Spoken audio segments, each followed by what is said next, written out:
నీ కృపా నిత్యముండును, నీ కృపా నిత్య జీవము, నీ కృపా వివరింప నా తరమా యేసయ్యా.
ప్రవీణ్ వాక్యం కోసం ప్రార్థన చేస్తుండగా మనం ప్రార్థనలో ఏకీభవిద్దాం.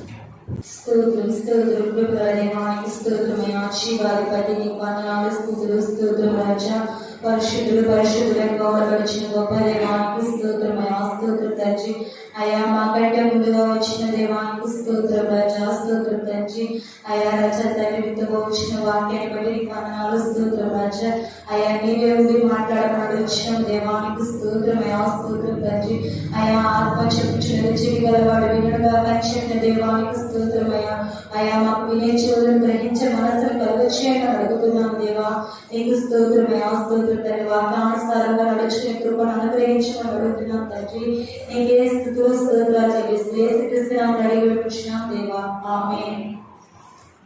వాక్య పఠనాన్ని మనం చదువుకుందాం. పరిశుద్ధ గ్రంథముల నుండి యాకోబు రాసిన పత్రిక 4వ అధ్యాయము 10వ వాక్యాన్ని వాక్య పఠనాన్ని చదువుతూ కదా మనందరము జాగ్రత్తగా దేవుని వాక్యాన్ని గమనిద్దాం. రాసిన పత్రిక 4వ అధ్యాయం 10వ వచనం. ప్రభు దృష్టికి మిమ్మల్ని మీరు తగ్గించుకొనుడి, అప్పుడు ఆయన మిమ్మల్ని హెచ్చించును. దేవుడు తన వాక్యం దీవించును గాక. ఆమేన్. ప్రార్థన చేసుకుంటాం. వందనాలు చెల్లిస్తూ ఉన్నాను. ఈ పునరుద్ధానపు పగటి వేళ శ్రేష్టమైన కీర్తనలు పాడి మీ ఘనమైన నామాన్ని ఘనపరుచుకునే ఓ వాక్యాన్ని పరలోక సంబంధమైన ఆనందాన్ని మీరు మాకు అనుగ్రహించినందుకై స్తుతిస్తూ ఉన్నాము తండ్రి. చదువుబడిన ఈ వాక్య పఠనాన్ని మీరు ఆశీర్వదించి మీ సేవకుని బలపరిచి మీరు మాత్రమే దైవమా మాట్లాడి మీ ఘనమైన నామానికి మహిమ తెచ్చుకోమని నజరేయుడైన యేసుక్రీస్తు అనే నామములో అడుగుతున్నాము తండ్రి. ఆమేన్. ప్రియమైన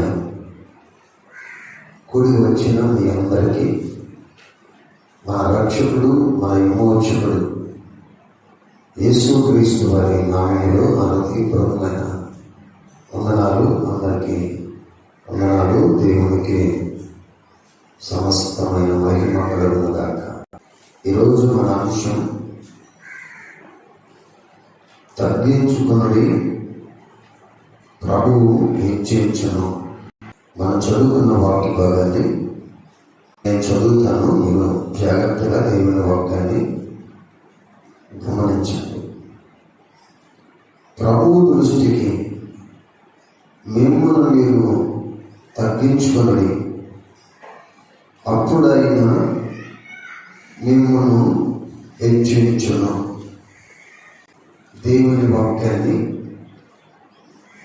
బహు జాగ్రత్తగా మీరు గమనించాలని ప్రేమతో నేను తెలియజేస్తా ఉన్నా. మనం చదువుతున్న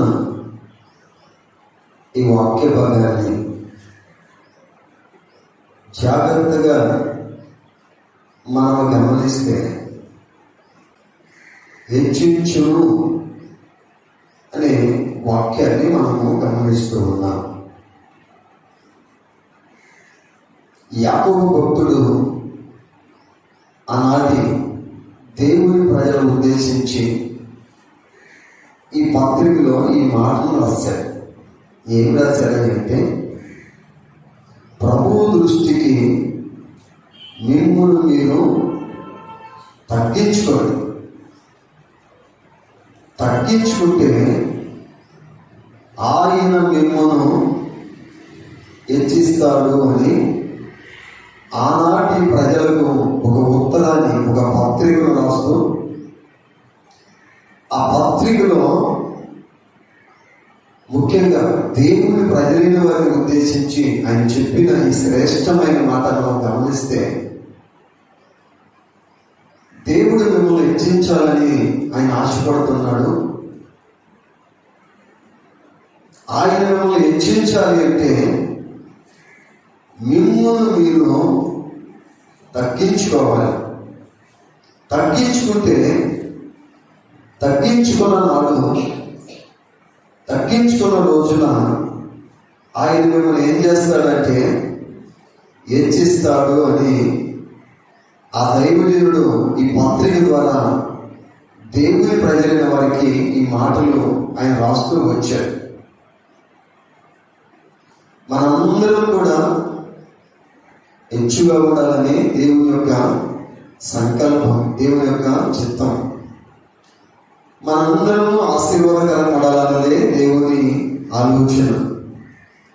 మనందరం దీవెనకరంగా మారాలన్నదే దేవుని యొక్క నిత్య సంకల్పం అయి ఉంది.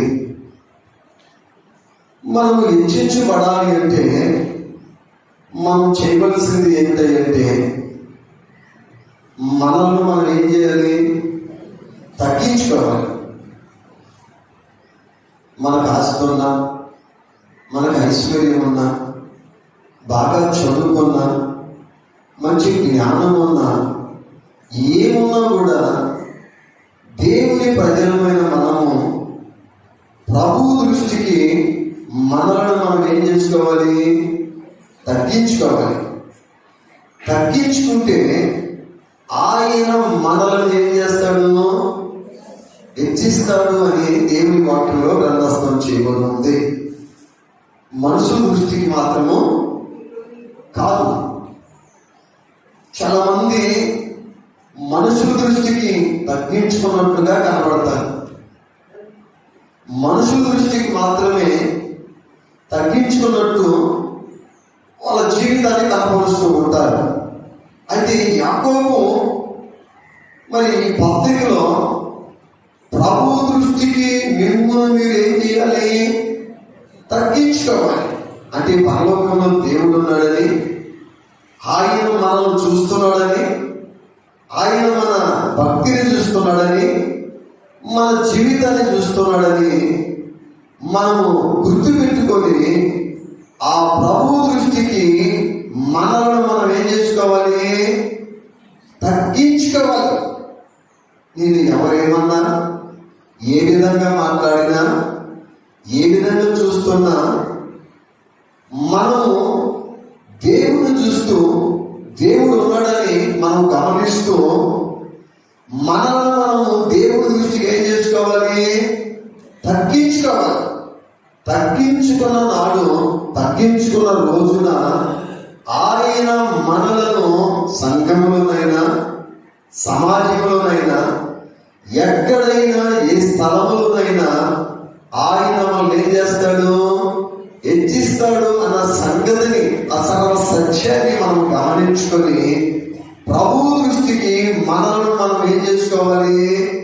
తగ్గించుకోవాలి. పరిశుద్ధ గ్రంథమును మనం గమనిస్తే చాలా మంది తగ్గించుకొని వాళ్ళ భక్తి జీవితాన్ని కాపాడుకున్నందువల్ల వారు ఎలా హెచ్చించబడ్డారో 19 మందిని ప్రకటన దృష్టికి నేను తీసుకుని వచ్చి ఫిలిప్పీయులకు రాసిన పత్రికలోని 2వ అధ్యాయము 6వ వాక్యం నుండి 11వ వాక్యం వరకు ఆయన దేవుని స్వరూపము కలిగిన వాడై ఉండి దేవునితో సమానంగా ఉండుట విడిచి పెట్టకూడని భాగ్యమని ఎంచుకొనలేదు, గాని మనుషుల పోలికగా పుట్టి దాసుని స్వరూపమును ధరించుకొని తన్ను తానే రిక్తునిగా చేసుకొనెను. మరియు ఆయన ఆకారమందు మనుషుడుగా కనబడి మరణము పొందునంతగా, అనగా శిలువ మరణము పొందునంతగా విధేయత చూపిన వాడై తన్ను తాను తగ్గించుకొని అందుచేతను పరలోకమందున్న వారిలో గాని భూమి మీద ఉన్న వారిలో గాని భూమి క్రింద ఉన్న వారిలో గాని ప్రతి వారి మోకాలును యేసు నామమున వంగునట్టును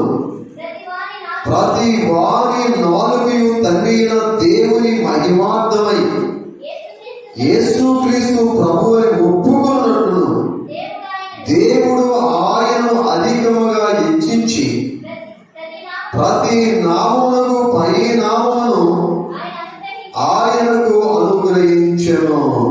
ఇక్కడ యేసు ప్రభువుని తండ్రి అయిన దేవుడు హెచ్చించిన విధానం మనకు కనబడతా ఉంది. తండ్రి అయిన దేవుడు యేసుక్రీస్తు ప్రభువాన్ని హెచ్చించాడు. ఎలా హెచ్చించాడు అంటే అధికముగా హెచ్చించాడని దేవుని వాక్యంలో రాయబడి ఉంది. అన్ని నామముల కంటే పై నామాన్ని యేసు ప్రభుకి తండ్రి అయిన దేవుడు అనుగ్రహించాడని దేవుని వాక్యంలో గ్రంథస్థం చేయబడి ఉంది. ఇంత అధికంగా యేసు ప్రభుని తండ్రి అయిన దేవుడు హెచ్చించడానికి గల కారణం ఏమిటి? అన్ని నామముల కంటే కూడా పై నామాన్ని యేసు ప్రభుకి తండ్రి అయిన దేవుడు అనుగ్రహించాడంట. ఎన్నో నామాలు ఉన్నాయి, ఎన్నో నామాలు ఉన్నాయి. వెంకటేశ్వర స్వామి నామము, ఇట్లా ఆంజనేయ స్వామి నామము, మరి ఇట్లా ఎన్నో నామాలు ఉన్నప్పటికీ కూడా అన్ని నామముల కంటే కూడా యేసయ్య నామాన్ని అంటే ఆయన పేరును దేవుడు అత్యధికంగా ఏం చేశాడు? అన్ని నామముల కంటే ఏమంటే ఆయన నామాన్ని, ఆయన పేరును తండ్రి అయిన దేవుడు ఏం చేశాడు? అత్యధికంగా ఏమని హెచ్చించాడు. అన్ని నామముల కంటే ఈయన నామాన్ని, ఈయన పేరు ఏం చేశాడు? అధికముగా దేవుడు హెచ్చించాడంట. తండ్రి అయిన దేవుడు యేసు ప్రభువుని ఏం చూశాడని ఆయన అంతగా హెచ్చించాడు, అంతగా ఆయన నామాన్ని ఘనపరిచాడు అని దేవుని వాక్యం చదువుతా ఉంటే, ఆరో వాక్యంలో రాయబడి ఉంది. కింద భాగంలో చదువుతా ఉంటే, ఆయన దేవుని స్వరూపము కలిగిన వాడై ఉండి. ఎవరంట? ఆయన అంటే యేసుక్రీస్తు దేవుని స్వరూపము కలిగిన వాడై ఉండి. ఏ స్వరూపాన్ని కలిగిన వాడు? యేసుక్రీస్తు దేవుని స్వరూపాన్ని కలిగిన వాడు. ఇంకా మనం గమనిస్తే దేవునితో సమానముగా ఉండుట విడిచిపెట్టకూడని భాగ్యమని ఎంచుకోలేదు కానీ మనుషులు పోలికగా పుట్టి దాసుని స్వరూపమును ధరించుకొని తన్ను తానే విగ్గునిగా చేసుకొనెను. యేసయ్య దేవుని స్వరూపము కలిగిన వాడు, దేవునితో సమానమైన వాడు. అలాంటి భాగ్యము విడిచిపెట్టకూడదు. కానీ ఏమండి, మన కోసం, మన పాపముల కోసం ఆయన పరలోక మహిమను విడిచి ఆ భాగ్యాన్ని విడిచి మన కోసం, మన పాపముల కోసం, మన అపరాధముల కోసం ఆయన ఏం చేశాడు? మరణము పొందునంతగా, శిలువ మరణము పొందునంతగా తన్ను తాను తగ్గించుకొని ఏమని రిక్తునిగా చేసుకున్నాడంట. అంటే ఏమీ లేని వాడుగా, అన్ని కలిగిన వాడై ఉండి, ఏమని దేవుని స్వరూపము కలిగిన వాడై ఉండి, ఏమని దేవునితో సమానంగా ఉండే ఆ భాగ్యము కలిగిన వాడై ఉండి, శిలువ మరణము పొందునంతగా తన్ను తాను ఏం చేశాడు? ఆయన తగ్గించుకున్నాడు. ఎవరి కోసం? మన కోసం, మన పాపముల కోసమే. ఏమని? మన పాపముల కోసమే తన్ను తాను తగ్గించుకొని ఈ లోకములో ఆయన చెల్లించాడు. క్రీస్తునందు ప్రేమపడ ఆయన దేవుడై ఉండి, సర్వాధికారం కలిగిన దేవుడై ఉండి, సర్వ సృష్టిని కలుగు చేసిన దేవుడై ఉండి ఈ లోకంలో మన కొరకు ఎలా జన్మించాడు, మన కోసం ఎలా ఈ లోకానికి వచ్చాడు అంటే మనుషుల పోలికగా పుట్టాడు. తన్ను తాను ఏం చేశాడు? ఆయన ఏమని రిక్తునిగా చేసి అన్ని కలిగిన వాడై ఉండి ఏమని మన కోసము రిక్తునిగా చేసుకున్నాడు. అంటే ఏమీ లేనివాడుగా చేసుకొని ఈ లోకానికి మన కోసం వచ్చాడు. ఆయన శిలువ మరణం వాడై తను తాను ఏం చేశాడు? ఆయన తగ్గించుకున్నాడు. మరి దేవుడే, యేసుక్రీస్తు ప్రభువే మరి తన్ను తాను మన కోసము ఇంతగా తగ్గించుకుంటే మనం ఎంత తగ్గించుకోవాలండి? ఆయనకంటే మనం గొప్పవారమా? ఆయనకంటే మనం గొప్పవారమా? ఆయనకంటే మనం ఏమైనా గనులమా? ఆయనకంటే మనం ఏమన్నా హెచ్చిన వారమా? ఆయనే అంతగా తగ్గించుకుంటే ఇక నీవు నేను ఎంత తగ్గించుకోకుండా ఆయనే అంతగా తగ్గించుకుంటే దేవుడై ఉంది మనం ఎంత తగ్గించుకోలేక ఇక మనం ఎంత తగ్గించుకోవాలి? ఎంత తగ్గించుకొని మనం జీవించుకోవాలి? ఈరోజు మన జీవితం ఎలా ఉందండి? ఈరోజు మన నడవడిక ఎలా ఉంది? మన ప్రవర్తన ఎలా ఉంది? మన మాట తీరు ఎలా ఉంది? యేసయ్యే ఇంతగా తగ్గించుకుంటే, దేవుడే ఇంతగా తగ్గించుకుంటే, మన కోసం రక్తం కార్చిన దేవుడే ఇంతగా తగ్గించుకుంటే, మన కోసం ప్రాణం పెట్టిన దేవుడే ఇంతగా తగ్గించుకుంటే, సింహాసనాన్ని విడిచిపెట్టి, మహిమను విడిచిపెట్టి, పరలోకాన్ని విడిచిపెట్టి మన కోసం శిలువ మరణం పొందినంతగా తగ్గించుకుంటే ఇక నీవు నేను ఎంత తగ్గించుకొని జీవించాలి ఈ లోకంలో? క్రీస్తునందు ప్రేమ దేవుడైనా తగ్గించుకోవడానికి ఇష్టపడాలి, కానీ మనమైతే మాత్రం తగ్గించుకోవడానికి ఇష్టపడాలి. మనమైతే తగ్గించుకొని జీవించడానికి మనం ఇష్టపడాలి. దేవుడే తగ్గించుకోవడానికి ఇష్టపడ్డాడు. తగ్గించుకొని జీవించి ఆయన జీవించిన విధానాన్ని, ఆ తగ్గింపు జీవితాన్ని మనకు చూపించిపోయాడు క్రీస్తునందు ప్రేమ. చూడండి, పరిశుద్ధ గ్రంథంలో పేతురు రాసిన మొదటి పత్రికలోని 2వ అధ్యాయంలోని 21వ వాక్యాన్ని మనం చదువుతాం. క్రీస్తు కూడా మీ కొరకు బాధపడి మీరు తన అడుగు జాలయందు నడుచుకున్నట్టు మీకు మాదిరి మించిపోయేను. ఇక్కడ వాక్యాన్ని మనం గమనిస్తే క్రీస్తు కూడా మీ కొరకు బాధపడి, క్రీస్తు ఎవరి కొరకు బాధపడ్డాడంట?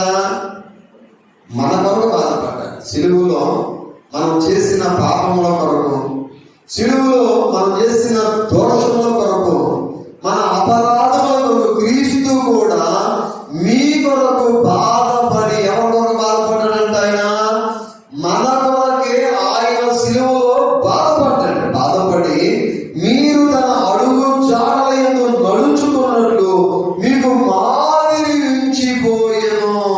ఒక మాదిరి మనకు యేసయ్య. నేను కాదు మీకు మాదిరి, మనుషులు కాదు మీకు మాదిరి. మనందరికీ మాదిరి ఎవరై అంటే యేసుక్రీస్తే మనకు ఒక మాదిరి. ఆయనను చూసి ఆయన ఎలా నడుచుకున్నాడో ఆయన పోలి ఆయన మాదిరికరంగా మనము జీవించడానికి ఒక మాదిరి యేసు ప్రభు లోకంలో పుచ్చిపోయాడు క్రీస్తునందు ప్రేమ. నేను ఇలా జీవించాను, మీరు ఇలా జీవించాలి. నేను ఇలాగో బ్రతికాను, మీరు కూడా ఇలాగో బ్రతకాలి. నేను ఈ విధంగా నడుచుకున్నాను, మీరు కూడా ఈ విధంగా నడుచుకోవాలి. నేను ఈ విధంగా మాట్లాడాను, మీరు కూడా ఈ విధంగా మాట్లాడాలి. ఈ విధంగా నేను ప్రజలను ప్రేమించాలి, మీరు కూడా ఈ విధంగా ప్రజలను ప్రేమించాలని ఒక మాదిరి తన అడుగు జాడలలో మనము నడుచుకున్నట్లు ఆయన ఏం చేశాడు?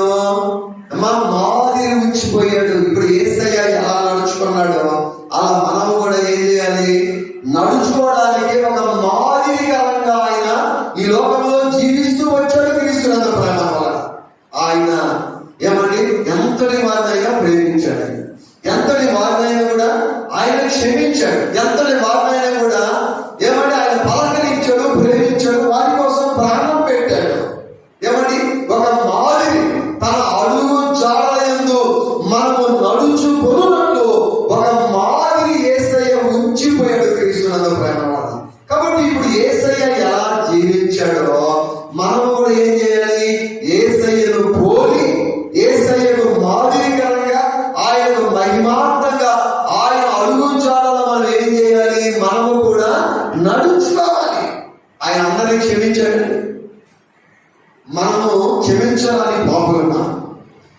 క్షమించడాన్ని మనుషులు మనం.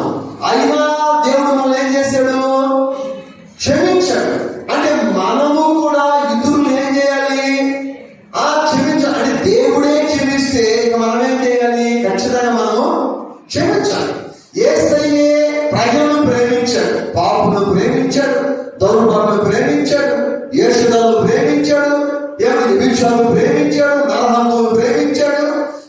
ఆయనే ఇంతగా ప్రేమిస్తే, ఇంతగా ఆయన క్షమిస్తే ఇక మనం ఏం చేయాలి? నిజంగా ఆయన అడుగుజాడలో మనం నడవాలి అనుకుంటే, ఆయనకు మాదిరికరంగా మనం ఉండాలి, ఆయనకు మహిమార్థంగా మనం జీవించాలి అంటే ఇక్కడ ఏం రాయబడి ఉంది? క్రీస్తు కూడా మీ కొరకు బాధపడి మీరు తన అడుగు జాడలేదు నడుచుకున్నట్లు మీకు మాదిరి ఉంచిపోయేను. మీరు తన అడుగు జాడలేదు నడుచుకున్నట్లు అంటే ఆయన ఎలా నడుచుకున్నాడో మనం కూడా అలాగూ నడుచుకున్నట్టు ఒక మాదిరి చూపించాడు ఆయన. మనము జీవించాలంటే మన చేతగా, మనం బ్రతకాలంటే మనకు చేతగా. అందుకని ఇలా జీవించాలి, ఇలా బ్రతకాలి, ఇలా ప్రేమించాలి, ఇలా క్షమించాలి అని ఒక మాదిరిని యేసయ్య చూపించిపోయాడు క్రీస్తునందు ప్రేమ వల్ల. ఇది చూచైనా, ఈ మాదిరి చూచైనా, నన్ను చూసైనా, నా జీవిత విధానాన్ని చూసైనా మీరు ఏం చేయాలి? ఈ విధంగా నడుచుకోవాలి మీరు అని చెప్పేసి ఒక మాదిరి ఆయన ఉంచిపోయాడు. ఆయన కూడా మనుషులాగానే పుట్టాడు కదా, ఆయన కూడా శరీరాన్ని ధరించుకున్నాడు కదా. కన్య గర్భాన జన్మించి ఒక మాదిరి మన కోసం ఆయన లోకంలో చూపించి వెళ్ళాడు. ఆయన దేవుడిగా రాలేదండి ఈ లోకంలో. ఆయన దేవుడై ఉండి దేవుడిగా రాలేదు. ఆయన దేవుడై ఉండి దాసుని స్వరూపాన్ని ధరించుకొని మనుషుని పోలికగా పుట్టి శిలువ మరణము పొందునంతగా విధేయత చూపిన వాడే తమ్ము తాను ఏం చేశాడు? ఆయన తగ్గించుకున్నాడు. దేవుడే ఇంతగా తగ్గించుకొని ఒక మాదిరి చూపించి ఈ విధంగా బ్రతకండి బాబు, ఈ విధంగా జీవించండి బాబు, ఆయన ఒక మాదిరి చూపించి వెళితే ఆయన ప్రజలమైన మనము, ఆయన బిడ్డలమైన మనం ఏం చేయాలి? ఆయన నడుచుకున్నట్లు ఆయన అడుగు జాడలో మనం ఏం చేయాలి? అర్థమవుతుందండి. ఇప్పుడు నేను ఒక అడుగు వేసాను, తర్వాత ఈ అడుగు ఏం చేస్తుంది? ఈ అడుగు వెంబడే అడుగేస్తుంది, అడుగు వెంబడే అడుగేస్తుంది. అలాగే యేసయ్య కూడా తన అడుగు జాడలో నడుచుకున్నట్లు మనకు ఒక మాదిరి ఉంచిపోయాడు. నేను ఏ విధంగా ప్రజలను ప్రేమించానో అదే విధంగా మీరు కూడా ఏం చేయాలి? ప్రేమించాలి. సిలువలో యేసయ్యని హింసిస్తుంటే, గాయపరుస్తా ఉంటే, వెంట్రుకలు పీకుతా ఉంటే, ఉమ్మి వేస్తా ఉంటే, గేలి చేస్తా ఉంటే యేసయ్య ఏమన్నాడు? తండ్రి వీరేమి చేయించున్నారో వీరు వెలుగరు కనుక వీరిని క్షమించమని పలికెను, ప్రార్థన చేశాడు. రాయబడి క్రీస్తునందు. తండ్రి వీరేం చేస్తున్నారో, వీళ్ళు ఎందుకు కొడుతున్నారో, ఎందుకు తిడుతున్నారో, ఎందుకు ఎంట్రుకు తిడుతున్నారో, ఎందుకు ఉమ్మి వేస్తున్నారో, ఎందుకు హేళన చేస్తున్నారో, ఎందుకు గేలు చేస్తున్నారో వీరికి తెలియదు కనుక ఏం చేయమన్నాడు? శిక్షించమన్నాడా? క్షమించమన్నాడు క్రీస్తునందు ప్రేమ వల్ల. ఇప్పుడు ఆయన ప్రజలమైన మనము ఆయన నామాన్ని కలిగిన మనము, ఆయన నామాన్ని ధరించుకున్న మనము, ఆయన వెంబడిస్తున్న మనము, ఆయన అడుగు చాలలో నడిచేటట్టు ఒక మాదిరి ఆయన ఉంచిపోయాడు క్రీస్తునందు ప్రేమ వల్ల. అందుకే పౌలు అన్నాడు కొరింథీయులకు రాసిన మొదటి పత్రికలోనే 11వ అధ్యాయంలోనే మొదటి వాక్యాన్ని మనం గమనిద్దాం. క్రీస్తునందు ప్రేమ వల్ల నేను క్రీస్తుని పోలి నడుచుకొనుచున్న ప్రకారము మీరు నన్ను పోలి నడుచుకోనండి. ఇక్కడ దైవజనుడు ఏమన్నాడు? నేను క్రీస్తుని పోలి నడుచుకున్న ప్రకారము మీరు నన్ను పోలి నడుచుకోనండి. సంఘానికి చెబుతున్నాడు దైవజనుడు.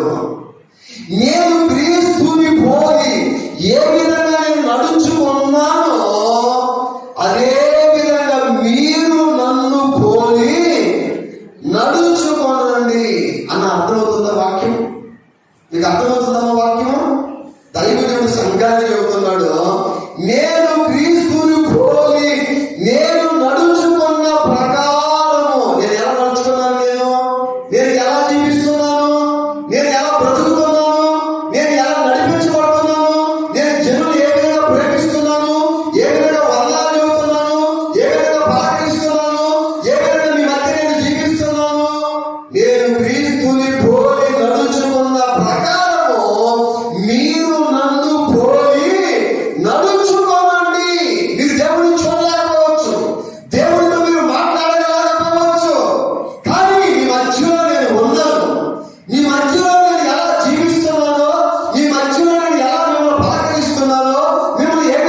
మీరు నన్ను పోలి నడుచుకోనండి. దైవజనుడు సంఘానికి ఎంత మంచి మాట చెబుతున్నాడంటే,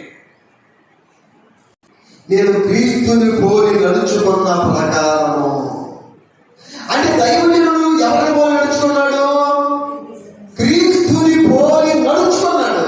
ఆయన ఎలా నడుచుకున్నాడో అదే విధంగా దైవజనుడు నడుచుకుంటూ వచ్చాడు. ఇప్పుడు మీరు దేవుని కాకుండా నన్ను పోలి మీరు నడుచుకోనండి. దైవజనుడు ఏ విధంగా నడుచుకుంటున్నాడో, ఏ విధంగా మనం ప్రేమిస్తున్నాడో, ఏ విధంగా పలకరిస్తున్నాడో, ఏ విధంగా మనందరికీ వందనాలు చెబుతున్నాడో, అదే విధంగా మీరు నన్ను పోలి ఏం చేయాలి? నడుచుకోవాలి. అయ్యా దేవుడు ఎలా నడుచుకున్నాడో మాకు తెలియదు కదా, ఆయన మేము చూడలేదు కదా అది ఒకవేళ మీరు అనొచ్చు. అయితే దైవజనుడు ఏం చెప్తున్నాడు? నేను క్రీస్తుని పోలి నడుచుకున్న ప్రకారము మీరు నన్ను పోలి నడుచుకునేది. ఏ విధంగా నడుచుకుంటున్నారో మీ మధ్యలో అదే విధంగా మీరు కూడా ఏం చేయాలి? నడుచుకోవాలి. ఎఫెసీయులకు రాసిన పత్రికలోని 5వ అధ్యాయంలోనే మొదటి 2 మాటలు మనం చదువుకొని త్వరగా మనం ముందుకు వెళ్ళిపోదాం. కావున ప్రియులైన పిల్లల వలె దేవుని పోలి నడుచుకోండి. క్రీస్తు మిమ్మల్ని ప్రేమించి పరిమళ వాసనగా ఉండుటకు మన కొరకు తన్ను తాను దేవునికి అర్పణముగా బలిగాను అప్పగించుకొనెను. ఇక్కడ దేవుని వాక్యాన్ని మనం గమనిస్తే అక్కడ ఏమన్నాడు? నేను క్రీస్తుని పోలి నడుచుకున్న ప్రకారము మీరు నన్ను పోలి నడుచుకోమని చెప్పాడు. అయితే ఇక్కడ మనం వాక్యాన్ని జాగ్రత్తగా మనం గమనిస్తే, కావున మీరు ప్రియులైన పిల్లల వలె దేవుని పోలి నడుచుకోనండి. మరలా ఏం చేశాడు? ఆయన కూడా పక్కన పెట్టుకొని నన్ను కాదయ్యా, నేను కూడా కొన్నిసార్లు ఒకవేళ తప్పిపోవచ్చేమో, బలహీనం కావచ్చేమో అని సంఘానికి ఏం చెబుతున్నాడు ఆయన? కావున మీరు ప్రియులైన పిల్లల వలె దేవుని పోలి నడుచుకోనండి అని దేవుని చూపిస్తున్నాడు ఆయన అక్కడ. దేవుని చూపిస్తున్నాడు ఆయన అక్కడ. ఏమని చూపిస్తున్నాడు? కావున మీరు ప్రియులైన పిల్లల వలె. ఎట్లమ్మా? కావున మీరు ప్రియులైన పిల్లల వలె. ప్రియులైన పిల్లల వలె. పిల్లలు చూడండి, పిల్లలు గమనించండి. ఇద్దరు పిల్లలు ఉన్నారనుకోండి, 2 కుటుంబాలకు చెందిన 2 పిల్లలు అనుకోండి. ఆ స్కూల్లో కొట్టుకున్నారనుకోండి, ఆ స్కూల్లో తిట్టుకున్నారనుకోండి, ఆ స్కూల్లో ఏమైనా అనుకున్నారనుకోండి, ఇంటికి వచ్చిన తర్వాత ఏం చేస్తారు వాళ్ళు? ఏమండి? అక్కడ జరిగింది అక్కడే మర్చిపోయి భుజాల మీద చేసుకొని మరలా ఏం చేస్తారు? మాట్లాడుకుంటారు, మరలా పలకరించుకుంటారు, మరలా ప్రేమించుకుంటారు, మరలా ఏం చేస్తారు? సహవాసాన్ని కలిగి క్లాసులో మరలా ఒకటిగా ఉంటారు క్రీస్తునందు ప్రేమ వల్ల. అందుకే దేవుడు ఏం చెప్పాడు? పెద్దల వలె అని రాయలేదు అక్కడ. కావున మీరు ప్రియులైన పిల్లల వలె. ఏమండి? పిల్లలకు పగ ఉండదు, పిల్లలకు కక్ష ఉండదు, పిల్లలకు భేదాలు ఉండవు, పిల్లలకు భిన్నాభిప్రాయాలు ఉండవు. ఏమండి? వాళ్ళ మధ్య అసమాధానం ఉండదు. అందుకని దైవజనుడు ఎవరు చూపిస్తున్నాడు అక్కడ? ఏమంటే పెద్దలు చూపించట్లేదు. కావున మీరు ప్రియులైన పిల్లల వలె. ప్రియులైన పిల్లల వలె. ఏమండి? కొన్నిసార్లు పిల్లలను చూసి మనం ఏం తెచ్చుకోవాలి? ఏమండి? జ్ఞానాన్ని తెచ్చుకోవాలి. వాళ్ళ వయసు చిన్నదైనా, లోక జ్ఞానం వాళ్ళకి లేకపోయినా, తెలివి లేకపోయినా, వాళ్ళ బుద్ధి లేకపోయినా, వయసు లేకపోయినా, మనుషులు లేకపోయినా, వాళ్ళ మనసు అంటే కలవరుషం అనేది క్రీస్తునందు ప్రేమ. అప్పుడే కూడా అప్పుడే కొనుక్కుంటారు. అందుకే బైబిల్లో సీమలు చూపించాడు. ఏమంటే చిన్న చిన్న జంతువులు చూపించాడు ప్రభువు. అందుకే ఇక్కడ అన్నాడు, కావున మీరు ప్రియులైన పిల్లల వలె దేవుని పోలి నడుచుకొనుడి. కింద క్రీస్తు మిమ్మల్ని ప్రేమించి పరిమళ వాసనగా ఉండుటకు మన కొరకు తన్ను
పరిమళ వాసన రావడానికి క్రీస్తునందు ప్రేమ మన మధ్యలో ఈ సువాసన ఉందండి.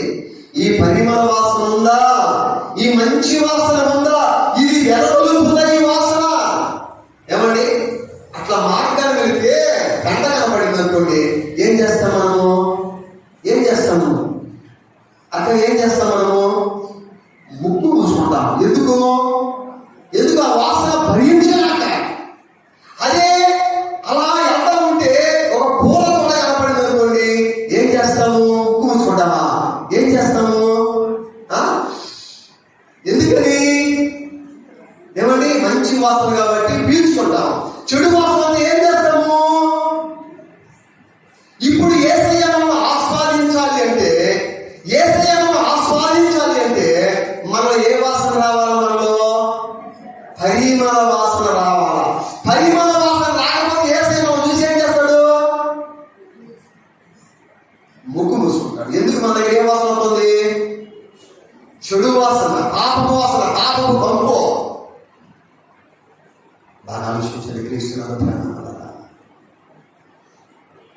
యేసయ్య ఒక మాదిరిగా మనం ఎలా జీవించాలో మనకు తెలియదు కాబట్టి, ఎలా బ్రతకాలో మనకు తెలియదు కాబట్టి ఆయనే మన కోసం ఏం చేశాడు?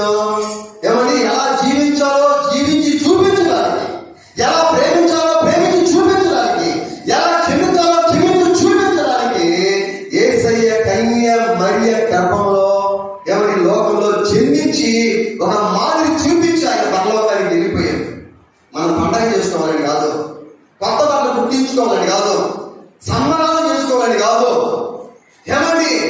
ఎందుకని జన్మించాలంటే పాపపు వాసన పోయి పరిమళ వాసన మనలో ఎదగడానికి యేసయ్య ఈ లోకంలో ఏమని జన్మించాడు. క్రీస్తునాథ ప్రేమ వల్ల ఆయన జన్మించి 2022 సంవత్సరాలు అవుతున్నా మనలో ఏ వాసన వల్ల ఇంకా పాపపు వాసన వల్ల, పాపపు వాసన పోకుండా మనం చేసే పండగేనా అంట? ఒకసారి ఆలోచించు. మంచి మనసుతో ఆలోచించండి, మంచి హృదయంతో ఆలోచించండి, మంచి మనసుతో ఏమండి కొద్దిగా ఆగి ఆలోచించండి.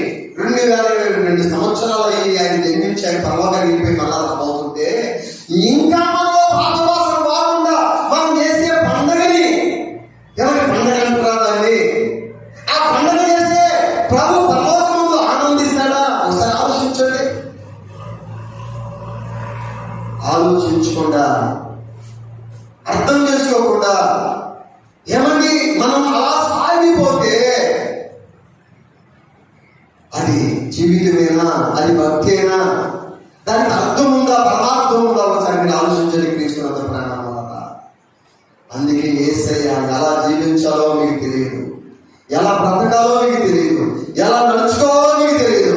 అందుకని ఆయన ఏం చేశాడు? ఆయన ఎవరి బ్రతికి చూపించడానికి, జీవించి చూపించడానికి, క్షమించి చూపించడానికి, ప్రేమించి చూపించడానికి, తన అడుగు జాలలో మనం కూడా నడుచుకున్నట్లు మాదిరి ఉంచిపోవడానికి ఈ లోకంలోనికి ఆయన వచ్చి జీవించి చూపించి పోయాడు. కాబట్టి అంతగా తగ్గించుకున్నాడు. కాబట్టి అంతగా ఏమయ్యాడు? ఆయన ఏమని హెచ్చించబడ్డాడు. క్రీస్తునాథ ప్రేమ. అందుకే యాకోబు భక్తుడు ప్రభువు దృష్టికి మిమ్ములు మీరు తగ్గించుకోండి, అప్పుడు ఆయన మిమ్ములు ఏం చేస్తాడు? ఏమని హెచ్చిస్తాడు. అంటే మనం హెచ్చించబడాలి అంటే ఏమని మనం ఏం చేయాలి? టోటల్గా మనం తగ్గించుకోవాలి. నువ్వు హీరో, నేను జీరో అన్నంతగా తగ్గించుకోవాలి. యేసయ్య ఎవరు? ఏమని హీరో, మనం ఎవరు? జీరో. మనం జీరోగా నేర్చుకుంటే ఆయన మనల్ని ఏం చేస్తాడు? హీరో చేస్తాడు మనల్ని. ఆయన మనం తగ్గించుకోకపోతే మనం హీరోలో కావాలంటే మనం ఏం చేసుకోవాలి? జీరో చేసుకోవాలి. ఒక వ్యక్తి ఎలా తను తాను జీరో చేసుకున్నాడో, తను తాను దేవుడు ఎలా హెచ్చించాడో మీరు చూడండి. పరిశుద్ధ గ్రంథంలో ఒక వ్యక్తి యేసయ్య తగ్గించుకున్నాడు, హెచ్చించబడ్డాడు. రెండో వ్యక్తిని కూడా నేను మీకు చూపిస్తాను. ఆదికాండంలోనే 41వ అధ్యాయం 42 నుండి 44 వరకు మనం చదువుకుందాం. మరియు ఫరో తన చేతినున్న తన ఉంగరము తీసి యోసేపు చేతిని పెట్టి చన్నపు నార బట్టలు అతనికి తొడిగించి అతని మెడకు బంగారు గొలుసు వేసి తన రెండవ రథం మీద అతని ఎక్కించాడు. అప్పుడు వందనము చేయుడని అతని ముందర జనులు కేకలు వేసిరి. అట్లు ఐగుప్తు దేశమంతటి మీద అతని నియమించాడు.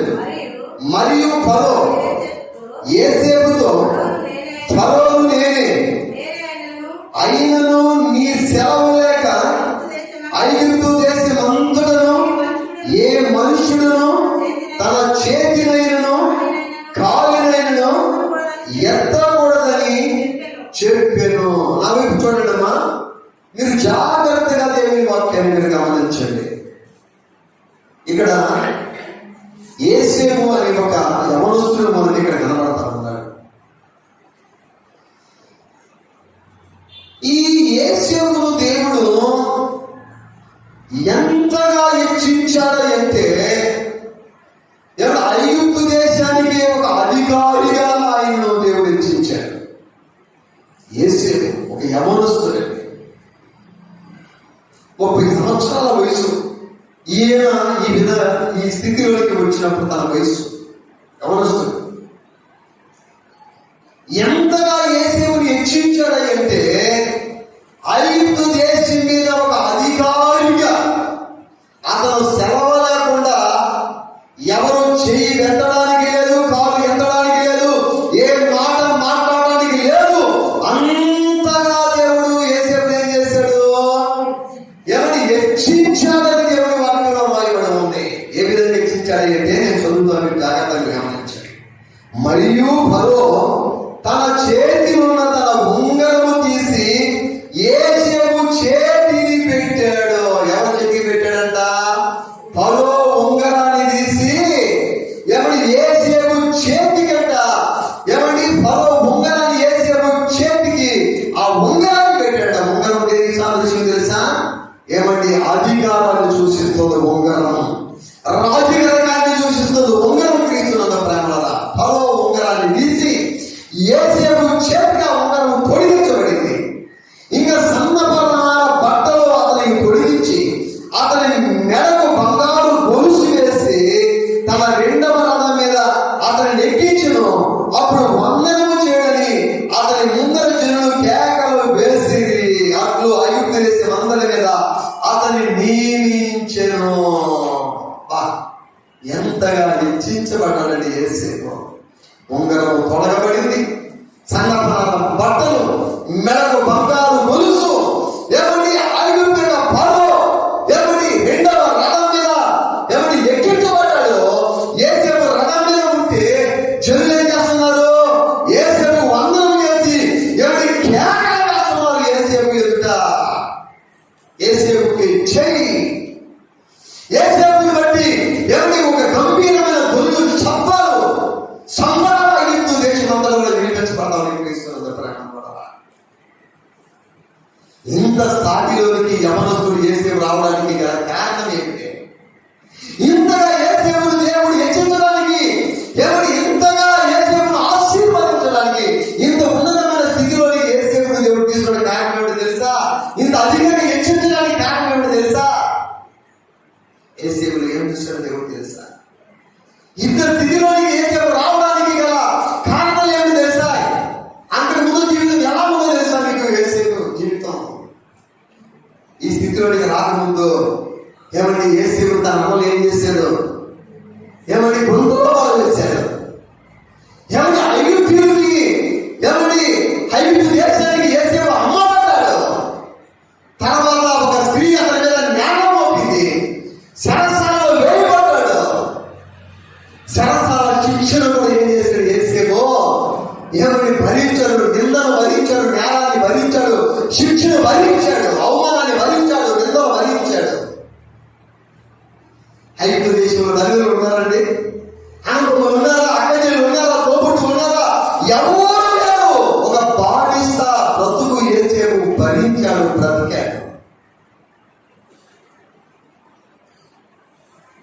యేసేపు తను తాను తగ్గించుకున్నాడు. నిందలు పెడుతున్నా, అవమానాలు పెడుతున్నా, బృందం వేస్తున్నా, గోతులను పైకి తీసిన, అమ్మ పడ్డ, ఏడవడ్డ, పట్టబడ్డ, నిందలు వేయబడ్డా కూడా యేసేపు తను తాను దేవునికి ఏం చేశాడు? టోటల్గా జీవో చేసుకొని దేవుని హెచ్చించి తను తాను దేవునికి ఏం చేశాడు? అప్పగించుకున్నాడు. కాబట్టి తగిన సమయంలో దేవుడు ఏం చేశాడు? యేసేపుని ఏమని హెచ్చించాడు? ఐగుప్తు దేశం మీదనే దేవుడు ఒక అధికారిగా అనేకులకి ఆహారాన్ని పంచిపెట్టే, ఏమని కలుగు దినాల ఆహారాన్ని పంచిపెట్టే, ఏమని అంత అధికమైన స్థితిలోకి యేసేపుని దేవుడు ఏం చేశాడు? హెచ్చించాడంటే. యేసేపు జీవితాన్ని చూడండి. యేసేపును ఒక మాదిరికరంగా తీసుకోండి. యేసేపు ఏమని వెండి నాణ్యాలకు అమ్మవేయబడ్డాడు. యేసయ్య కూడా వెండి నాణ్యాలకే ఏమండి అమ్మబడ్డాడు. యేసేపు కూడా నాణ్యాలకు ఏం చేశాడు? ఏమంటే ఐగుప్తుకు అమ్మబడ్డాడు. ఒక మాదిరి యేసయ్య, ఒక మాదిరి యేసేపు జీవించాడు. ఏమండి యేసయ్య పరలోకంలో తండ్రి సింహాసనంలో ఏం చేశాడు? కూర్చున్నాడు. తండ్రి కొమ్మను ఆడుకున్నాడు. యేసేపు ఎవరి పరలోకంలో రథం మీద ఎవరి కూర్చున్నాడు. ఎవరి యేసయ్య మాదిరిగా యేసేపు జీవితం లేదా? ఆలోచించండి క్రీస్తునందు ప్రేమ వల్ల. అందుకని యేసేపును దేవుడు ఏం చేశాడు? ఏమంటే అత్యధికంగా ఐగుప్తు దేశం మీదనే అధికారిగా చేశాడు. ఐగుప్తు ఉన్నప్పుడు యేసేపు ఎవరు? ఏమని బానిసని, ఒక బానిస, ఐగుప్తు దేశంలో బానిస పిల్లవాడు, బానిస యవనస్తుడు జైల్లో వేయబడ్డాడు. ఎవరి నిందలో మోపబడ్డాడు. అలాంటి వ్యక్తి ఆ ప్రజల మధ్యలోనే ఎక్కడైతే అవమానపరచబడ్డాడో, ఎక్కడైతే అవమానాలు పొందాడో, ఎక్కడైతే నిందలు పొందాడో, ఏ దేశంలో జైల్లో ఉన్నాడో, ఏమంటే ఆ దేశంలోనే ఏమంటే ఆ దేశ ప్రజలకే ఇప్పుడు యేసేపు ఏమయ్యాడు? ఏమంటే అధికారిగా మార్చబడుతూ వచ్చాడంటే. మరి యేసేపులాగా నీవు నేను బ్రతకగలిగితే, యేసేపులాగా నీవు నేను కానీ జీవించగలిగితే, యేసేపుని హెచ్చించిన దేవుడు మనలో కూడా హెచ్చించడమ్మా, దయమా హెచ్చించడా? యేసేపు మనిషి కదా. ఏమన్నా ఆయన జీవించలేదా పరిశుద్ధంగా? ఏమంటే ఆయన తను తాను తగ్గించుకోలేదా? నిందలు భరించలేదా? అవమానాన్ని భరించలేదా? జైలుకు వెళ్ళలేదా? జైలు శిక్ష అనుభవించలేదా? కానీ పరిశుద్ధతను ఏం చేశాడు? ఆయన కాపాడుకుంటూ వచ్చాడు. తను తాను తగ్గించుకుంటూ వచ్చాడు. అందుకని ఆయన ఏం చేశాడు? ఐగుప్తు దేశానికి అధికారిగా చేస్తూ వచ్చాడు. ఆయనకి ఎవరు లేరు అక్కడ. ఎవరు లేకపోయినా ఏమని ఆ దేశంలో ఆయనను దేవుడు ఏం చేశాడు? అత్యధికంగా ఆయన ఏమని హెచ్చించాడు క్రీస్తునందు ప్రేమ వల్ల. అందుకే బైబిల్లో రాయబడి ఉంది, తగిన సమయమందు దేవుడు మిమ్మల్ని హెచ్చించినట్లు, తగిన సమయమందు దేవుడు మిమ్మల్ని హెచ్చించినట్లు ఆయన బలిష్టమైన రెక్కల క్రింద ఎవరి దీన మనస్కులై ఉండని పేతురు పత్రికలో రాయబడి క్రీస్తునందు ప్రేమ వల్ల. తగిన సమయమందు అంటే తగిన సమయం రావాలా దేవుడు మనం హెచ్చించడానికి. యేసేపు ఐగుప్తులోనికి వెళ్ళిన తరువాత, ఎవరి కొన్ని సంవత్సరాలు పట్టిన తర్వాత, తన జీవిత విధానాన్ని దేవుడు చూసిన తర్వాత, తగిన సమయంలో దేవుడు ఏం చేశాడు? యేసేపును ఏం చేశాడన్నా? తగిన సమయంలో యేసేపును దేవుడు హెచ్చించాడు. అంటే మనం హెచ్చించడానికి ఒక సమయం ఉంది. నువ్వు అనుకున్న సమయంలో దేవుడు నిన్ను హెచ్చించడు. నీవు అనుకున్న సమయంలో దేవుడు నిన్ను హెచ్చించడు. నీవు అనుకున్న సమయంలో దేవుడు నిన్ను హెచ్చించడు. ఆయన అనుకున్న సమయంలో ఆయన ఎప్పుడు అనుకుంటాడు? ఎవరి ఆయన దృష్టికి నువ్వు నీతిగా, ఆయన దృష్టికి నువ్వు యథార్థంగా, ఆయన దృష్టికి నువ్వు పవిత్రంగా, ఆయన దృష్టికి నువ్వు వాక్య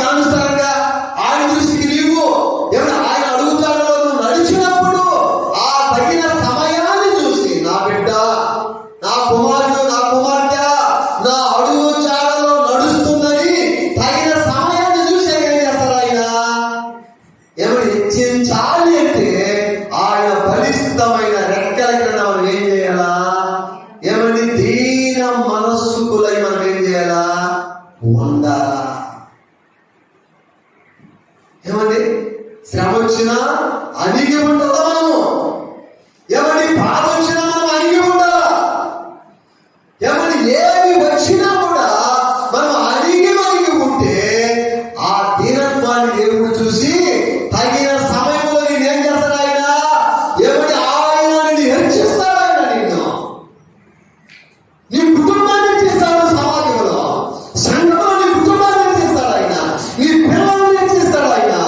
ఆ బిడ్డను హెచ్చించాలంటే తగిన సమయం రావాలా. అంతవరకు వేరేలా కనిపెట్టుకొని ఆయన పాదాల దగ్గర అలిగి మలిగి దేవుని మందిరంలో పరిచయం చేస్తా. ఎవరి దేవుని వాక్యం వల్ల దైవ సేవకుడు ఏం మాట్లాడతాడో ఆ వాక్యానికి నీ జీవితాన్ని అప్పగించుకొని అలిగి మలిగి జీవిస్తే తగిన సమయంలో దేవుడిని ఏం చేస్తాడు ఆయన? ఏమని హెచ్చిస్తాడు. క్రీస్తునందు ప్రేమ. ఈ బలిపీఠానికి నేను వచ్చేసరికి కొన్ని సంవత్సరాలు పట్టిందండి. ఏమండి, మా మాస్టర్ బాత్రూమ్ వెళ్తుంటే ఆయన వెనకాల ఆయన డబ్బాన్ని మోసుకుంటూ పోయాను.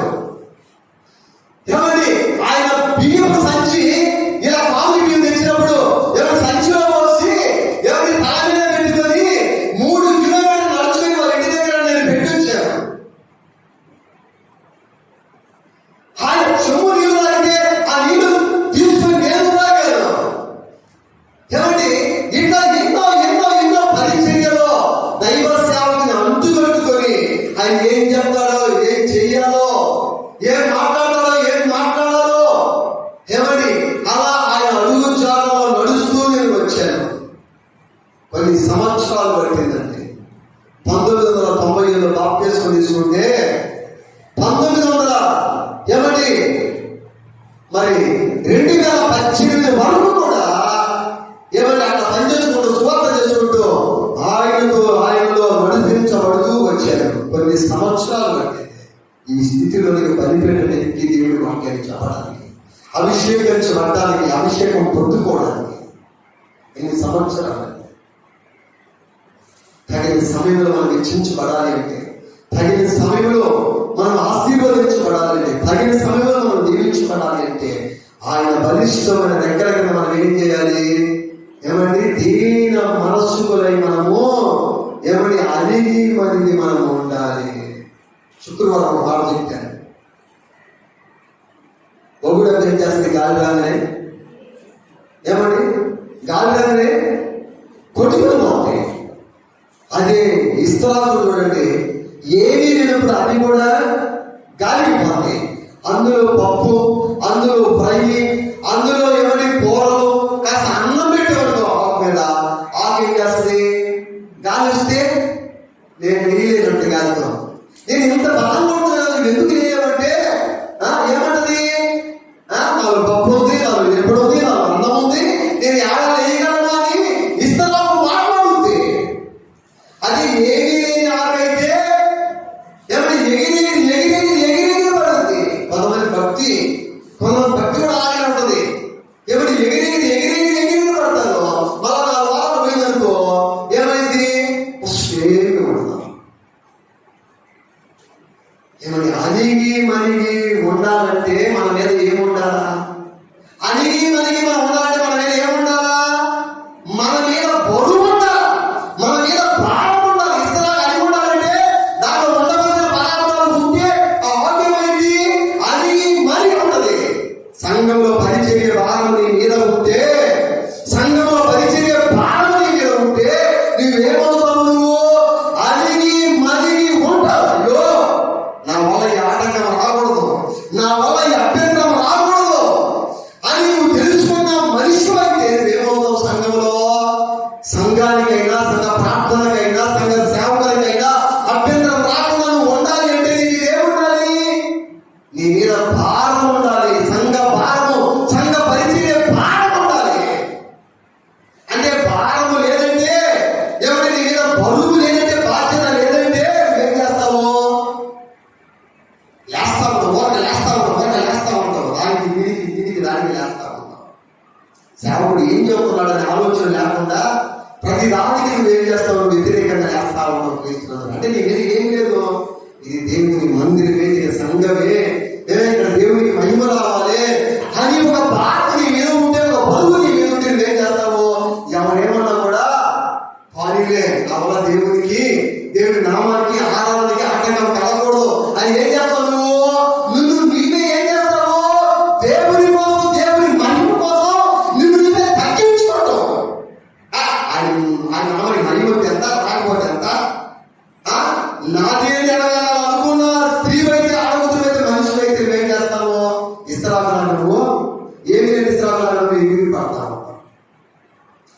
ఎందుకు ప్రేమిస్తున్న ప్రేమ వల్ల. ప్రభు మనం ప్రేమించి మనతో మాట్లాడే మాటలు సూటిగా మనం గమనించగలిగితే, సూటిగా మనం వినగలిగితే, జాగ్రత్తగా మనం గమనించగలిగితే మన జ్ఞానం, మన జీవితం, మన జీవిత విధానాలు, మన ధోరణి, మన బ్రతుకు, మన భక్తి విధానాలు యేసయ్య తన్ను తానే రిక్తునిగా చేసుకున్నాడు. అన్ని కలిగిన వాడి నుండి శిలువ మరణము పొందునంతగా ఆయన ఏం చేశాడు? ఆయన ఎవరి విధేయత చూపాడు. ఏమండి ఈ శిలువను చూడండి, ఇక్కడ శిలువను చూడండి. ఏమండి ఆ స్లాబుకి కింద గోరికి మధ్యలో ఏ విధంగా ఉందో అదే విధంగా యేసయ్య ఆకాశానికి భూమికి మధ్యలో ఏమయ్యాడు? ఆయన ఏమైనా వేలాడదీయబడ్డాడు. 3 వేగలు కూడా ఆయన వేలాడదీయబడ్డాడు. ఎవరి కోసం అండి? ఈ త్యాగము, ఈ ప్రాణ త్యాగం ఎవరి కోసం అండి? మన కోసం. మనం ఆయనకు మాదిరికరంగా ఉండాలని, ఆయన అడుగుజాడలో నడవాలని ఆకాశానికి భూమికి మధ్యలో ఆయన ఏమయ్యాడు? ఆయన వేలాడుతూ తన రక్తమంతా, తన ప్రాణమంతా ఏం చేశాడు? ఆయన ఎవరి దానమని తీసుకున్నాడు. ప్రాణం ద్వారా ఆయన చూసినప్పుడు, ఆయన కల్వరి ప్రేమను చూసినప్పుడు, నా కోసం నా ప్రభువు తన ప్రాణాన్ని, తన రక్తమే దానమోసాడు. ఒక సైనికుడు రక్తం పొడిస్తే బదులు తీసుకొని ఏం కానింది? ఏమని? నీళ్ళు రక్తము కానిది. అంటే ఇక రక్తం రావడానికి ఇక లేదు, రక్తం శరీరంలో లేదు. నీళ్ళు వచ్చేయంటే ఇక రక్తము లేదంటే ఆయన ప్రాణమంతా కూడా మన కోసం ఏం చేస్తాడు? ఆయన ధారపోసాడు.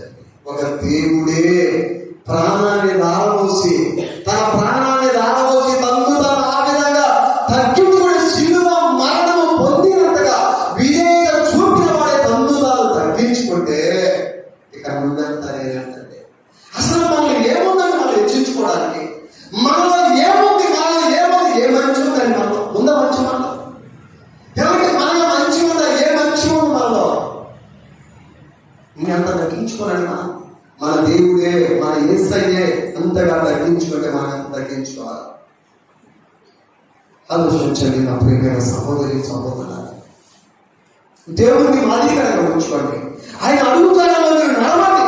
ఆయన అడుగుతాడలో జీవించి ఆయనకు మహిమార్థంగా, ఆయన మహిమ తెచ్చే బిడ్డలుగా మన ద్వారా ఏనాడు ఎప్పుడు ఎక్కడ ఏ స్థలంలో మన ద్వారా ఆయన నామానికి మహిమ కలగాలే కానీ మన ద్వారా, మన ప్రవర్తన ద్వారా ఆయన నామానికి ఏనాడు అవమానం కలగకుండా మనం జీవించే విధంగా ఆయన మాదిరిగా తెచ్చుకొని మనం ఏం చేయాలి?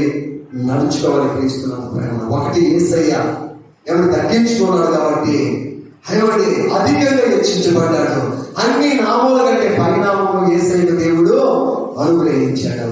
యేసయ్య రెండవది ఎవరిని తగ్గించుకున్నాడు కాబట్టి, బానిస బ్రతుకైన బ్రతికాడు కాబట్టి, నిందలు బాధలు అన్ని భరించాడు కాబట్టి, ఎవరి బానిస దేశంలోనే, ఎవరి తనది కాని దేశంలోనే ఆయన ఏమయ్యాడు? ఆయన ఎవరి ఐగుప్తు దేశానికే ఎవరి అధికారిగా మాట్లాడు. ఎవరు చేసేది ఐగుప్తా కాదు కదా. తన వాళ్ళు ఎవరు ఉన్నారు అక్కడ? ఎవరు లేరు కదా. అయితే అక్కడ ఏమయ్యాడు? ఆ దేశానికి ఒక అధికారిగా మార్చబడి రెండవ రథం మీద యేసేపు ఎక్కిన ప్రజలందరూ యేసేపును చూసి ఏం చేస్తున్నారు? జయజయలు పలుకుతున్నారు. ఇంతగా హెచ్చించబడ్డాడు అంటే ఆయన వ్యాపారం చేశాడు. ఎక్కడ ఏమైనా వ్యాపారం చేశాడు? అక్కడ యేసేపు ఏమైనా బిజినెస్ చేశాడా? ఏమైనా ముత్య వ్యాపారం చేశాడా? ఏమన్నా బంగారు వ్యాపారం చేశాడా? బర్రె వ్యాపారం చేశాడా? ఏమైనా ప్లాట్ వ్యాపారం చేశాడా? బిజినెస్ చేశాడా? ఏం చేశాడు? అక్కడ ఏం చేసి అంతా హెచ్చించబడ్డాడు, అంతగా ఆశీర్వదించబడ్డాడు, అంతగా దీవించబడ్డాడు. ఆయన ఏమీ లేదా, తన పరిశుద్ధతను కాపాడుకున్నాడు అంతే. ఎవరి తను తాను ఏం చేశాడు? తగ్గించుకున్నాడు. అందుకనే ఏమయ్యాడు? ఆయన ఐగుప్తు దేశానికి అధికారిగా మార్చబడ్డాడు. ఆయన ఏ బిజినెస్ చేయలేక, ఏ ప్లాట్ వ్యాపారం చేయక, ఏ ముఖ్య వ్యాపారం చేయక, ఏమని ఏమి చేయక అక్కడ ఆయన ఏం చేశాడు? అంటే తన పరిశుద్ధత కాపాడుకొని తను తాను ఏం చేశాడు? టోటల్గా తగ్గించుకున్నాడు. పరిశుద్ధమైన దేవుడు అంటారు కదా, అందుకే మరి ఉన్నాడు కాబట్టి తగిన సమయంలో దేవుడు ఏది ఐగుప్తుకి అధికారిగా దేవుడు అతను మారుస్తూ వచ్చాడు. అందుకే యాకోబు భక్తుడు అన్నాడు, ప్రభు దృష్టికి మిమ్మల్ని మీరు తగ్గించుకోనండి, అప్పుడు ఆయన మిమ్మును హెచ్చించు. యేసయ్యను హెచ్చించాడు. యేసేపును కూడా దేవుడు ఏం చేశాడు? హెచ్చించాడు. మిగిలిన వారిని వచ్చే ఆదివారం మనము ధ్యానించాం. మోకరించండి, ప్రార్థన చేసుకోండి. చెప్పబడిన వాక్యం మన హృదయాలు ఫలించినట్లు మన మధ్యలో కుశలుగా ప్రార్థన చేస్తారు. ప్రేమ నమ్మకమైన ధర్మని ఈ పాదాలకు స్తోత్రములు రాజు, స్తోత్రములు తండ్రి. ఇదిగో నాయన అయ్యా, ఈ యొక్క పునరుద్ధాన దినమున తండ్రి, అయ్యా ఇదిగో ఈ ఆదివారం దినమున డిసెంబర్ మాసం 4వ తారీఖున తండ్రి, అయ్యా నీ మందిరావరణంలో ఈ పగటి వేళయ్యా ఉదయకాలం మొదలుకొని మధ్యాహ్నం కాలం సమయం వరకు మీరు దేవుడితో నడిపించి మాకంటే ముందుగా నాయన నీ యొక్క నాయన తండ్రి ఆత్మతో నాయన అయ్యా నడిపించిన ప్రతి దానికే నీకు వందనములు స్తోత్రములు ప్రభా. ఏ యోగ్యత లేని తండ్రి, ఏ అర్హత లేని తండ్రి అయ్యా ఈ సమయంలో ప్రార్థించుటూ సమయాన్ని దారి చేసిన దేవా నీకు వందనములు స్తోత్రములు తండ్రి, స్తోత్రములు రాజా. అయ్యా ఇదిగో తండ్రి నాయన సంవత్సరములు గతించుకోవచ్చు, మాసంలో నాయన ఇదిగో నాయన వచ్చి రోజులు జరుగుతున్నాయి తండ్రి. జనవరి మాసం నుండి 11 మాసముల వరకు మీరు తోడుగా ఉండి నడిపించి అయ్యా ఈ ఆఖరి మాసము తండ్రి డిసెంబర్ మాసం అయ్యా 4వ తారీఖున నీ ప్రభువు నాయన మందిరంలో తండ్రి ఈ పునరుద్ధాన దినమున నిలవబెట్టిన దేవానికి స్తోత్రములు తండ్రి, స్తోత్రములయ్యా. అయ్యా పాటలతో మహిమ పరిచయం అయ్యా, కీర్తనతో తండ్రి ధ్యానించుకున్నాం, ప్రత్యేకమైన పాటతో ఆరాధించడం తండ్రి నీకు వందనములు. అయ్యి పునరుద్ధాన దినమున నీ దాసులు నిలబెట్టుకొని అయ్యా ఈ మధ్యాహ్న కాల వేళలో కొన్ని మాటలను తండ్రి, శ్రేష్టమైన మాటలను నాయన మా మధ్య ఉంచిన దేవానికి వందనములు, స్తోత్రములు తండ్రి, స్తోత్రములు రాజా. అయ్యా ఇదిగో నాయన ప్రభువునందు తగ్గించుకుంటే మీరు హెచ్చింపబడతారని నాయన ఆ మాటలతో నాయన ఈ దినం ఆ వంశముతో నాయన మాకు మాట్లాడిన దేవా, మాట్లాడిన ప్రతి మాటకే నీకు వందనములు, స్తోత్రములు తండ్రి, స్తోత్రములు రాజా. ఈ దినమే కాదయ్యా ప్రతి దినము నాయన శ్రేష్టమైన మాటలను, విలువైన మాటలను, తెలియైన నాయన నీ మాటలను వివరిస్తూ ప్రతి నిత్యము నాయన మా మధ్యకు నాయన మీరు మాట్లాడుతున్న దేవానికి వందనములు, స్తోత్రములు తండ్రి, స్తోత్రములయ్యా. ఏ రీతిగా నాయన తగ్గించుకోవాలో, ఏ రీతిగా నడుచుకోవాలో, ఏ రీతిగా మీ యందు నిలవబడాలో నాయన మాతో మాట్లాడదయ్యా. మరి తండ్రి క్రీస్తులు చూపించయ్యా. అయ్యా ఇదిగో తండ్రి తను తాను రిక్తుడిగా మార్చుకున్నాడు కాబట్టి అయ్యా హెచ్చింపబడాడని నాయన సెలవిచ్చాడు. నాయన సెలవిచ్చుతూ కొన్ని విలువైన మాటలను నాయన గూఢమైన మాటలను అయ్యి మధ్యాహ్న కాల సమయంలో ఈ సంఘముతో మాతో మాట్లాడిన దేవా నీకు వందనములు, స్తోత్రములు తండ్రి. అలాగే నాయన యేసేపును నాయన చూపించారయ్యా, ఎన్నో శ్రమలు పొందాడు, అన్నదమ్ముల వల్ల మోసపుచ్చుకున్నాడయ్యా, ఎన్నో బాధలు పడినా తండ్రి అయ్యా తెలియని దేశంలో రాజా తండ్రి అయ్యా ఫరో రాజుతో తండ్రి రాజుగా నియమించబడ్డారని తెలియచేశారయ్యా. అయ్యా ఏ రీతిగా ఉన్నామో, ఏ రీతిగా నడుస్తున్నామో, ఏ రీతిగా ప్రవర్తిస్తున్నామో తండ్రి అయ్యా నాయన నాతోను మాతోను కూడి వచ్చిన వారందరితోనూ మాట్లాడిన దేవా నీకు వందనములు, స్తోత్రములు తండ్రి. ఈ మాటలను మేము వదిలివేయకుండా నీ మాటలను చేతపట్టుకొని తండ్రి మమ్మల్ని మేము తగ్గించుకుంటే నీ నామం హెచ్చింపబడతాదనయ్యా. అయ్యా ఇదిగో ఈ మాటలు నీ దినము మాతో మాట్లాడిన దేవానికి స్తోత్రములు తండ్రి, స్తోత్రములు అయ్యా. అయ్యా ఈ మాటలను విడివేయకుండా తండ్రి ఈ మాటలను తండ్రి మేము చేతపట్టుకొని వాక్యానికి లోబడి వాక్యానుసారంగా నడుచుకునే శక్తిని మాకు దాయించమని అడుగుతున్నాను అయ్యా. ఇదిగో ఈ పునరుద్ధాన దినము ఎన్నో మాటలు మాకు బయలుపరుస్తున్నారే ఈ పరిశుద్ధాత్మ దేవుడు తండ్రి. ఈ మధ్యాహ్న అయ్యా ఈ మధ్యాహ్న వేళలో మాకు మాట్లాడుతున్నాం తండ్రి నాయన ఇదిగో నాయన నీ నామముల కంటే పై నామము మీరే సెలవిచ్చిన దేవుడు అయ్యా. ఇదిగో తండ్రి మా కోసమే, మా పాపముల కోసమే, మా అపరాధముల కోసమే తండ్రి అయ్యా. ఇదిగో తండ్రి నీ పోలికగా, నీ రూపముగా అయ్యా కన్యక గర్భము నాయన తండ్రి అయ్యా నీ బిడ్డగా రూపు దాల్చుకొని తండ్రి అయ్యా ఇదిగో నాయన ఆకాశానికి భూమికి మధ్యన నాయన వేలాడిన గొప్ప నాయన మాటలను వివరించిన గొప్ప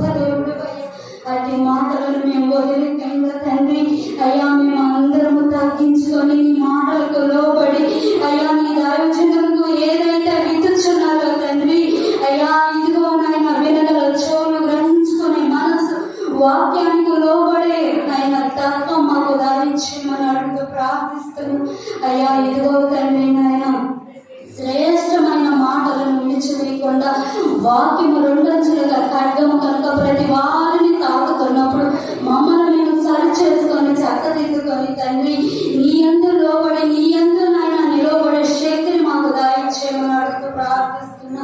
మేము